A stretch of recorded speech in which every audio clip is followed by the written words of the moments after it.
our digital marketing side of things was really tight and was working really well, which is why I was in the situation, and it worked faster than I thought, which is why I was in the situation I was in. So the first thing that we did was we looked through everything and figured out what could be automated. My husband is extremely resourceful. People think he's incredibly techie, but he's just incredibly resourceful and can teach himself anything. So he started building out a lot of automations to reduce the amount of manual follow-up that I had to do.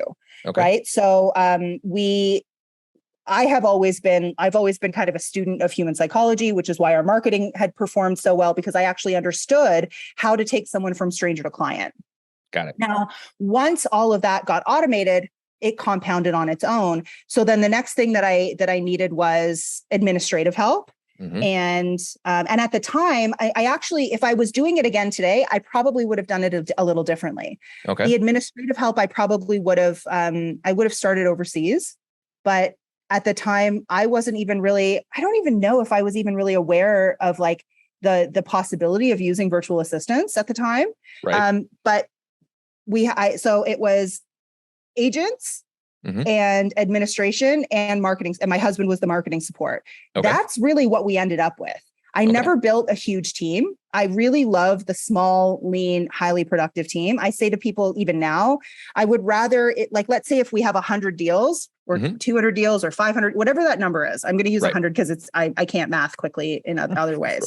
Everybody was like, thank God she's using 100 right now. Like I can't. Yeah. And I don't want to look stupid when I mess up the math. So everybody's like, never mind. She added wrong. I'm out. She doesn't know what she's talking about. And I wouldn't have even known. So we've got 100 deals. I would rather have, 2 people doing 50 deals each than having, 10 people doing 10 deals. Right. Not only from an efficiency standpoint, a time and support standpoint, but also just from like a resources standpoint. Right. Like it is cheaper to run a lean team. So for me, that was always the main goal. Is I never wanted to build something that was like, oh my gosh, we have 20 agents, right? I wanted something small and lean, and that I could go on. I remember the first time I went on vacation and like didn't have internet access on the vacation. As soon as we pulled into port, I flew my computer open and everything was fine. And I remember thinking, and I just sort of slowly closed the computer. Right. I was like, okay, we're good. We're going to back away. Yes. And it was the best feeling in the world. So I love that. So because right now you just spoke to a lot of people, because we do interview a lot of team leaders who have, I got 15 agents, I got 30 agents, right? And they built these almost mini brokerages, right? That they move around. So, and we talk about all the challenges and struggles and ways to leverage when it comes to that. But a lot of people listening right now, we know the average team in the United States has 4 agents, right? We know that. And so you just spoke to a lot of people like, so I can make this successful without having 20 agents. 100%. Right? And I don't think that they think that a lot of times, right? But that every system or setup comes with its struggles. And so tell me how you would mitigate if your team is doing 100 units and you have 2 agents doing 50. What happens if Jeff always used the analogy, what happens if Andy gets hit by a bus tomorrow? How does it still function? What happens if one of your agents decides wins the lottery, right? Or we'll do something a little more pleasant than getting hit by a bus.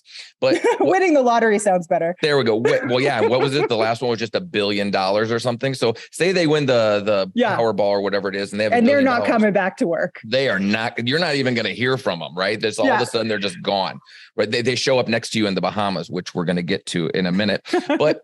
But so tell me what happens. How do you mitigate that? Because right now, a lot of people are thinking, man, if one of my agents leaves me and they're doing 50% of my business, what do I do? Yeah.